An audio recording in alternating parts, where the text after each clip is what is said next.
le régime iranien est dans une fuite en avant. Les sanctions américaines commencent à faire leur effet.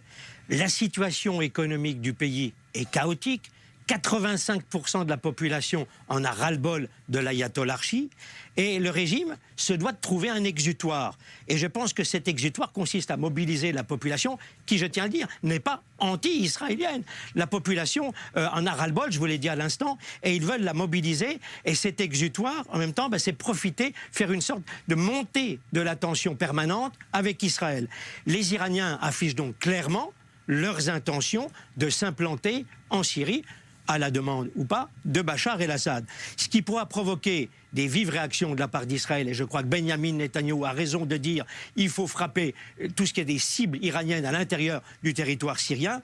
J'ai entendu pourtant Vladimir Poutine déclarer en 2018 à 2 reprises, il y a un moment où il faudra bien procéder au retrait des troupes étrangères. Ça veut dire quoi? Ça voudrait dire qu'à un moment donné, il faudra que les troupes étrangères, les troupes iraniennes, évacuent le territoire syrien comme les troupes russes. Je peux vous dire qu'aujourd'hui, malheureusement, on en est très loin.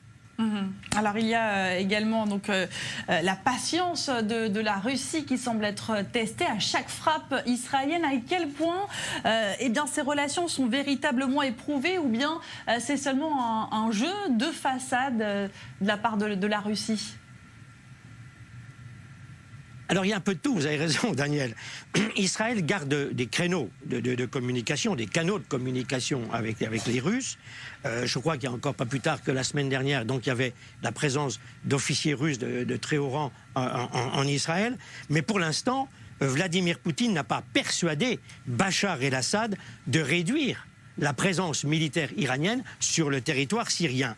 Il a même indiqué que sa patience a des limites, je le cite, et se dit prêt à renforcer la défense aérienne syrienne en livrant davantage de missiles S-300 si Israël poursuit ses bombardements de cibles iraniennes en territoire syrien. Alors moi je pense quand même très clairement aujourd'hui que si Vladimir Poutine n'exige pas, à un moment ou à un autre, et plutôt tôt que tard, des Iraniens le retrait de leurs troupes de Syrie, même si cela déplaît à Bachar el-Assad, il y aura un risque sérieux de confrontation ouverte, vous y faisiez allusion au début de journal, entre Iran, Syrie, Israël et la Russie.